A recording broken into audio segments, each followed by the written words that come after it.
Shalom, and welcome to What the Watchman Sees, a ministry that will sift through all of the social media noise to show you news of importance from the Most High's perspective. As watchmen, we are here both to warn of dangers and give biblical answers for dwelling in the secret place of the Most High during these times of confusion. Tell your family and friends to like, share, and subscribe as we delve into what Yahweh has for us, the apple of His eye. Let's get to work. Shabbat Shalom, everyone. We're going to get right into the lesson today. We're going to take on the word that is often used in the culture in a negative way. We're going to look at this word from the biblical perspective, and that word is liberal. So let's start, first of all, with Proverbs chapter 11, verse 25. Proverbs chapter 11, verse 25 says, "A generous soul will prosper. The one who refreshes others will himself be refreshed." And that word generous is translated liberal. So we're going to talk a little bit about that on this Shabbat. First thing we'll do is, so we're going to deal with the instances of the word liberal in the Bible, its definitions and its context. So we're going to be talking about the terminology. We're going to be looking at the Hebrew words that are translated as liberal. We're going to be looking at the Greek words that are translated as liberal, and the contextual analysis of several passages, and then the theological implications of liberal in the Bible. So when it comes to the biblical terminology, the use of the term liberal in the scriptures, biblically, it has to do with generosity. The term liberal in the Bible often refers to generosity and the act of giving, encouraging believers to share with others. It implies openness and acceptance within the biblical context. Liberal also signifies an attitude of openness and acceptance toward others, reflecting a moral conduct of love and inclusivity. And then the encouragement of moral conduct. The biblical use of liberal encourages moral conduct that aligns with the values of compassion and ethical living, guiding believers in their actions. When we look at the importance of the linguistic context, first of all, linguistically, it's always important to understand words in Scripture within the context that they exist. Okay, so the linguistic context is essential for interpreting biblical terms accurately, ensuring clarity and meanings. It's better to understand the biblical terms in the overall context of that term. So when we do that, we avoid misinterpreting a passage or the definition of a word. So the contextual understanding helps us prevent modern connotations from distorting the original meanings of biblical phrases. We can get a better understanding of the purpose of a word or an idea in Scripture if we see it in the context that it's written. Let's continue. All right. So let's first of all look at the Hebrew words that are translated as liberal. Nadib translates to a noble or generous person, highlighting qualities of kindness and selflessness. The context of giving. The term is often used in the context of giving, which emphasizes the willingness to assist and to uplift others. Nadib reflects a spirit of generosity valued in the scriptures, and it does illustrate moral and ethical ideals.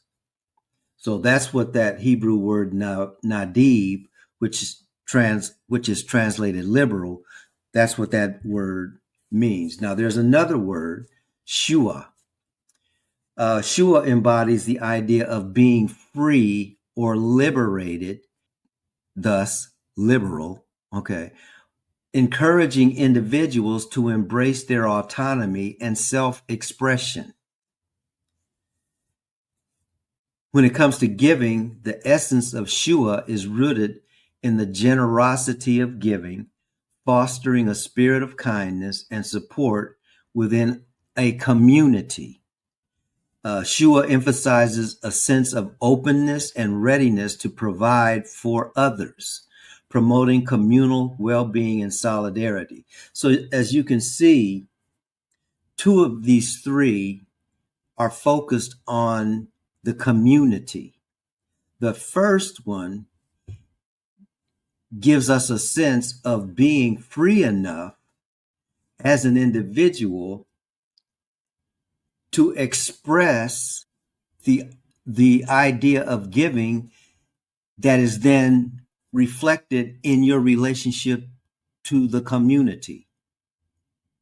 So Shua really is liberating us in the sense of we're free enough to be contributing members of the community. Now that's really different than our idea of personal freedom.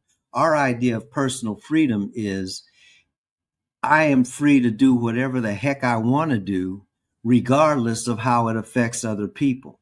That's the concept of liberty that this country was founded on. Okay, I'm at liberty to have as many slaves as I want. I'm at liberty to take land from other people because I want it. Okay, and Providence has given me the liberty to do that, which removes my responsibility from community. Or what the other thing that it does is it gives me the agency to say what a community is. So I may say that a community is only other people who have the same focus as I do.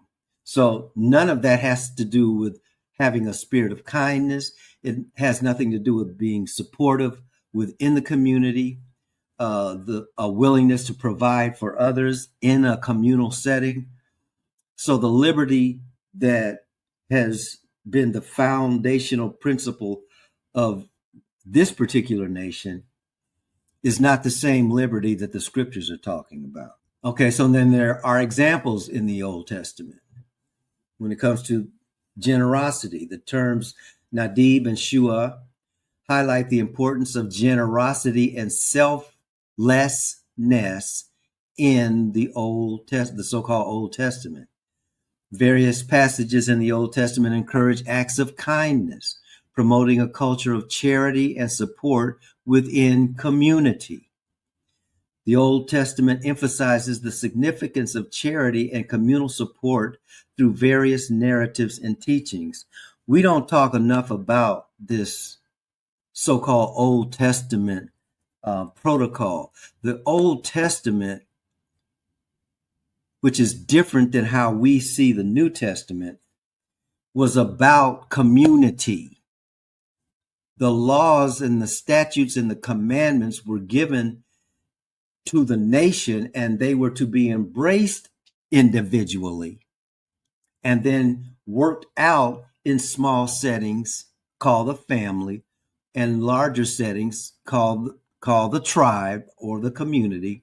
So that's how all of the so-called Old Testament was written. The focus was not on individual rights. The focus was on here's how you create an environment for the nation to thrive. And that's how you get the fact of generosity, looking out for others, because you're part of a larger group. You're not by yourself. This was what we call, or what people call the Old Testament. That's how folks lived, or that's how folks were encouraged to live. So once we get to the we haven't gotten to the New Testament yet, but let's we're gonna look at that same thing as we go into the New Testament. And this first slide has to do with the Greek words, because the New Testament was written in Greek. The Greek words that are translated as liberal. We're still looking at liberal. Haplodes. It signifies simplicity or singleness of purpose, reflecting the essence of uncomplicated intentions. And even that definition is in response to one's role in a community. The biblical context, it's associated with generosity, it's associated with sincerity. It highlights pure and selfless intentions in community. The concept emphasizes an unselfish intention in giving, promoting values of altruism and kindness. I hope you're paying attention to these words, because these words have become anathema in this culture. So if you want to know how to get back to at least what the culture said it was involved in, this is the way back. There's another word, eleutherus, means free or liberated, and embodying the essence of freedom in giving and selflessness. See, the freedom and the liberation comes in the context of community. It doesn't say selfishness, it says selflessness.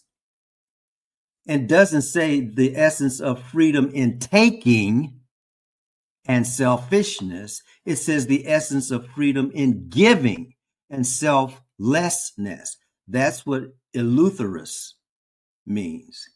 So the idea of eleutherus emphasizes providing help or resources without expectations or constraints. In other words, tying what you give to someone else to a set of hurdles that they must overcome in order to get what it is that you're wanting to give, or that you have the capacity to give.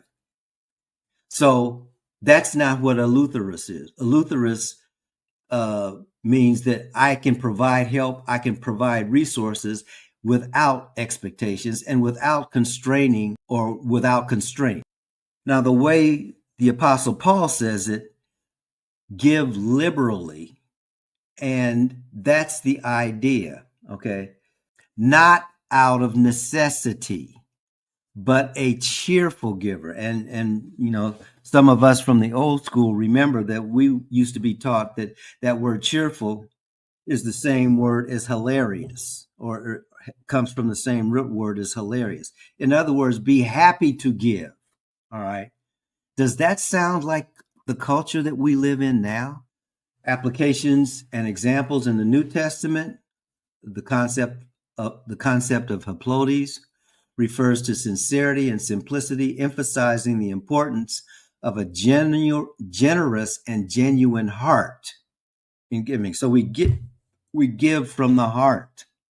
It's a simple process. It's a sincere process. When it comes to eleutherus, it signifies the freedom, highlighting the concept of giving freely and joyfully without constraint, which is what I was just talking about. Encouragement in teachings. The usage of these terms in the New Testament encourages believers to embody a spirit of generosity in their lives. Generosity in their lives in the context of their lives as a part of a community of people, not just me and mine. Look at Isaiah 32, 5 through 8. That passage contrasts the behaviors and outcomes of the righteous versus the unrighteous, which emphasizes moral integrity. This all has to do with giving or being liberal. Values of generosity is highlighted as a key characteristic of a liberal person. I'm going to read that again. Generosity is highlighted as a key characteristic of a liberal person, reflecting the biblical ideals of giving and compassion. The importance of justice. Justice is portrayed as essential in the life of a righteous person, underlining the call for fairness and equity in society. What is one of the words that has now become anathema in our society? Equity, fairness. We don't want a society that's fair. We want a society that can rule by power. We don't want an equitable society. We want a society that favors one group of people. Proverbs 11:25. That verse illustrates a reciprocal nature of generosity, where giving to others can lead to personal blessings. Now, we know that one. If you give, then it's going to be given to you, pressed down, shaken together, running over again. But that's not why you give. You give because when you give, you enter in a cycle of reciprocity. And in the cycle of reciprocity, your needs are always going to be met because you're helping other people meet their needs. That's the reciprocal nature of being generous. It's like it's one of the perks, it's one of the hallmarks of being generous. Your cup's always going to be full because as you pour it out, the Father pours blessings back into it so that you can pour it out again. Blessings from giving. Generosity not only benefits others, but also enriches the giver, which is what we were just talking about. So that's that cycle of blessings and support. Refreshing others through acts of kindness and support leads to mutual rejuvenation. And that's where we talked about this. Now, this is the Bible verse that I was referring to, 2 Corinthians 9, 11 through 13. That spirit of generosity is what the Apostle Paul is talking about. Give and it shall be given to you. That's what Yeshua said. But the Apostle Paul expounds on that. And he talks about it in terms of being an expression of faith. So it helps both the giver and the receiver. Theological implications. Biblical teachings emphasize generosity or liberality as a reflection of one's character and moral integrity, encouraging a spirit of giving. The act of giving freely, that's that word again, in the right context, is seen as a testament to an individual's moral character and their commitment to a righteous life among others.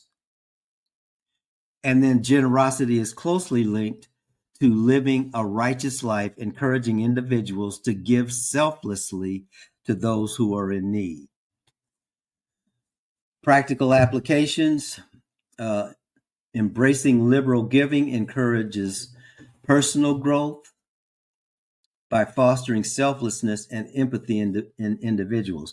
This is one of the principles that as a young Christian, I was blessed to be able to learn in my early walk. When things were going bad for me, the Spirit prompted me to focus my attention on helping someone else. If I'm going through a bad time, the Spirit said, find somebody and help them. This is the concept of liberal. Okay.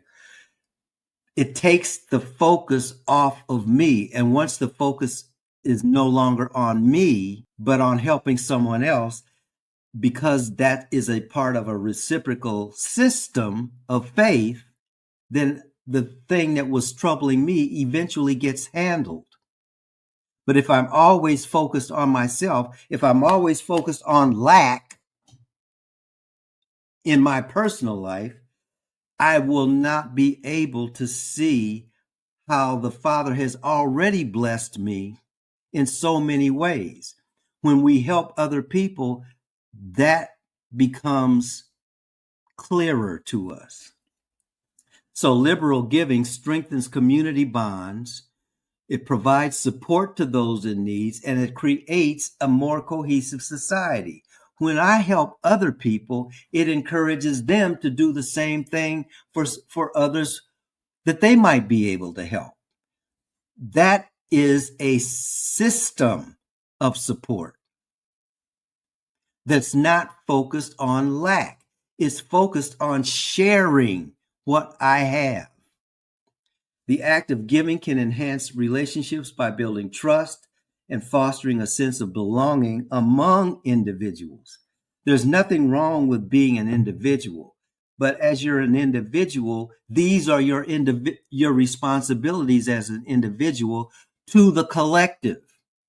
You have been born again into a family, the family of the Most High. It's not an exclusive family. It's an inclusive family. Its impact on contemporary Christian values. Understanding the term liberal in its biblical context helps you and me to reshape contemporary Christian values and practices. Right now, the contemporary Christian values and practices are completely off course. I'm going to say that again. Right now, as we speak,